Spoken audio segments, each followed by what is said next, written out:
So the genesis of what's trending, it started in 2011, but the idea came before that. We launched in 2011, but as all things, nothing happens overnight, right? I was always doing interviews and covering entertainment and pop culture. As the tech scene in LA started to grow, I kind of started to merge both worlds, and then I became this person that was vlogging and interviewing people with my phone. And I wasn't covering tech. I wasn't a tech reporter, but I started covering digital culture, as I liked to put it. And that led me to getting a job at CBS News, where I was their first blogger, and I was a one-woman band. I did everything. I got my interviews, I shot, I posted, I blogged about it. And after kind of figuring out my beat and interviewing a lot of internet stars, it was like the beginning of that. It was before a lot of the talk shows and morning shows had viral stars on them. And I would get the exclusive because we would do a Skype interview or something. And at the time, they wouldn't make them the exclusive for digital. It'd be like, well, that's TV. Don't worry, it doesn't compete with digital. Now they're like exclusive for everything. So it was an interesting time, and I interviewed the Double Rainbow Man and Antoine Thompson. These are like old school viral stars. And I found it really exciting to be able to bring a spotlight to this new creator movement, as well as, I would say, traditional talent that were playing in this space. And so I became that person at the intersection of both worlds and covering both worlds and bringing that to bigger publishers and to a more mainstream audience. And that's kind of where What's Trending came into play, where I was doing all this one-off stuff and short-form content. And I said, wow, there really has to be a show around this culture. And I want to be able to cover everything from pop culture to politics through the lens of the social water cooler. And so that's kind of how What's Trending came to be. And it was one of the first broadcast quality live shows for the internet by the internet people. We brought the people that you were following on social media to life within the show. Now it's something I feel like a lot of people do. Every company, every traditional media brand has their version of What's Trending or their division that covers this culture, viral trends, the creators and influencers. But we were doing it from the beginning, and it's something we're really passionate about. And so now we've kind of evolved, not just being a show, but more a digital media brand and publisher for millennials with a very strong focus on live programming, emerging platforms, and the emerging creator community.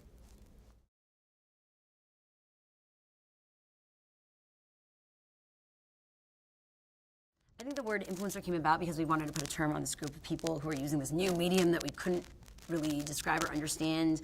And we didn't want to say they were celebrities. We didn't want to say they were talent or actors or artists. So we're like, they have influence, so we're just going to say they're an influencer.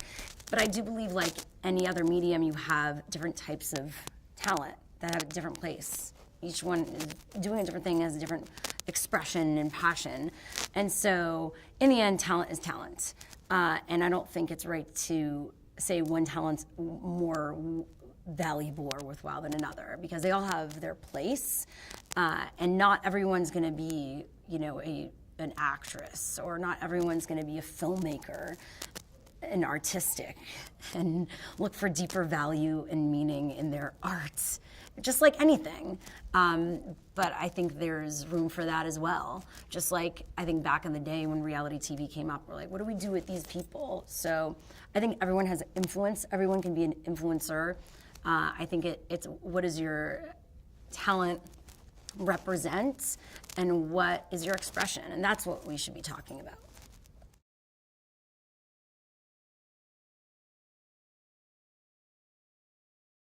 Data is so important to what we do and how we create and how we look at what's successful and what's not successful. And it's sometimes sucks and it's scary because you're like, oh, and I could see, like the data says it all. You can't lie. The data does not lie. And so, which kind of sucks sometimes when you're like, but this was good. You're like, but data shows that people don't care, right? Which kind of sucks. But art is art, so sometimes art can be art without a lot of people seeing it. But the value these days of a piece of content is in also the community you build around it and who engages with it. And I think that if you're a creator, you want people to see your content, or else then it's like, what's the point? if it doesn't create impact. And so with what's trending, we're definitely looking at all the social platforms, the velocity. Sorry, I'm gonna itch my thing. For what's trending, we're looking at all the social platforms, how stories and videos are trending, the velocity in which they're trending, how they're being shared, and what communities they're being shared. And we're looking at sites like, Reddit, where a lot of the conversations begin. We're also using data when we look at, once again, the success of the content and how we can be better at curating what we're doing and producing what we're doing. And I look at all the creators, like, it's funny when I talk to creators this day and age, and I tell them, your job doesn't end when you just write the piece, or it doesn't end when you just edit and press publish. I would say half of the job is figuring out how you get it out there. And that has to do with putting out great stuff, storytelling, and the value behind that. But it also has to do with the thumbnail these days, the title, the SEO, all of that. Like, you'd be surprised how much that is a huge part of it. I mean, people go back and forth on emails, the editorial teams, just on a title. Just like anything, like a headline on a newspaper back in the day or within a blog. The same for video. But I don't think we like talking about those things or having those conversations, because it's like, oh, that's something that as storytellers or producers, like, we just need to tell a great story and it's all about the content. But the more we are empowered by that and embrace that, I think the more we can do with it.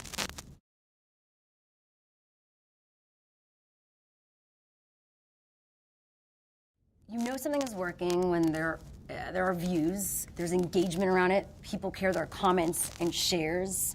Usually even if there's not a ton of views, but you see there's a lot of shares, that's meaningful even.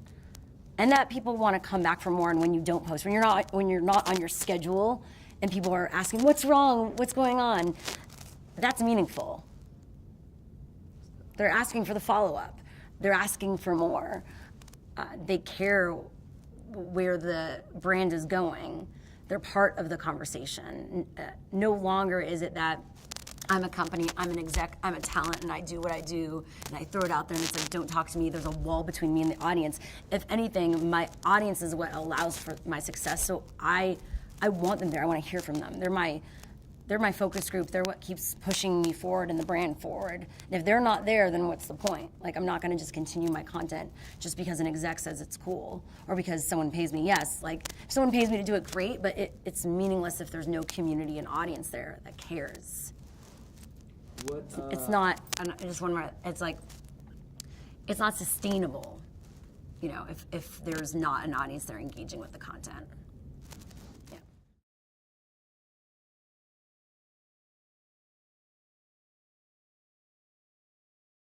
Creators are figuring out new ways to monetize it all the time. When you're watching this, maybe right now, this is months later from when I'm talking, or years later, who knows what the story's gonna be. It changes literally all the time. People have been making money for years on YouTube with their partner program. That's even recently changed with the restricted mode and advertiser boycott. People are monetizing through licensing and distribution on other platforms, and partnering with big media companies that are now coming into the game and that have great deals, great CPMs. And they're doing rev splits with partners like me and What's Trending. Also, native advertising, that's a big play.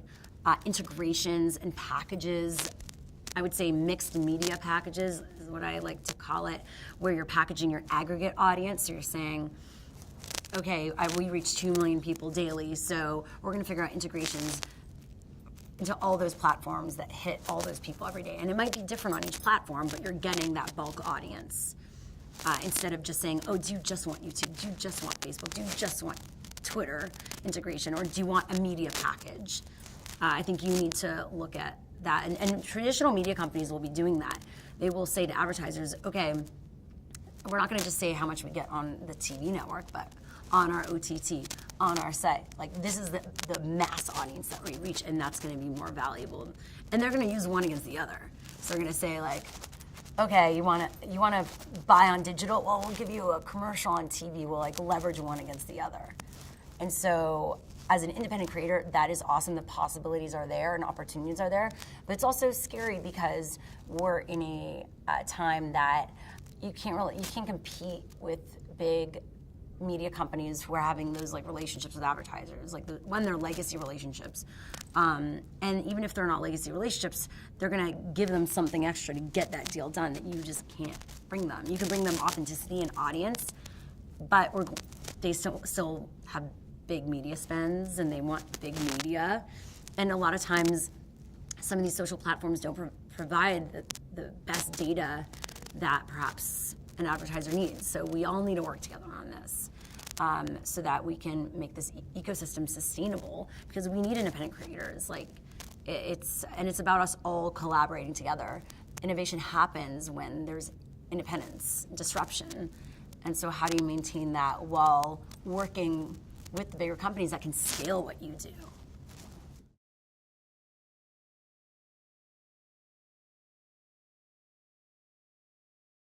It gets hard. The more that's out there, it gets hard to prioritize as a publisher. Also, if you don't have a ton of resources, but yet perception-wise, you need to be on everything. It's like, how are you supposed to compete when big companies can, even though they're not making revenue yet, they can invest in those? I mean, it's the reason why Discover on Snapchat has a ton of big media companies. They need to present and pitch something great for Snapchat Discover, and they need to show that they'll have 7 employees. They're going to put in and invest the money into that before even making money. Well, now they're doing a whole licensing thing, so who knows? But yes, how are we all supposed to keep up? And then that's where there's also the distraction from the storytelling. It's like half the time you can't even focus on the art and the craft, and that's what's the scary part. It's like, I love this multitasking place we're in, where there's so much that's possible with building brands and communities. And like I've said, it's important to be empowered by this instead of fighting it. But it's also, sometimes you wish for simpler times. You wish that it'd be great to just be able to focus on what you're doing and not think about the marketing and not thinking about this and say, you know what, if this is good, it'll speak for itself. And I think that that tension is still there, and I do think the next generation, I'm wondering if they're just going to be used to it, a part of their brain that's just used to functioning in that way. And it's not even about those things being separate. It's like, yeah, that just all makes sense. It melds together. So I do think that's the future, but then you're going to have like a whole group of people that go against the grain or rebel against it. It's kind of going to be like the people who, in the end, like want a chip in their head and want to be half robot, and the people that just want to keep it raw and real, like back to the way we used to create. So I think you're going to see those types of communities emerge in the creator space as well.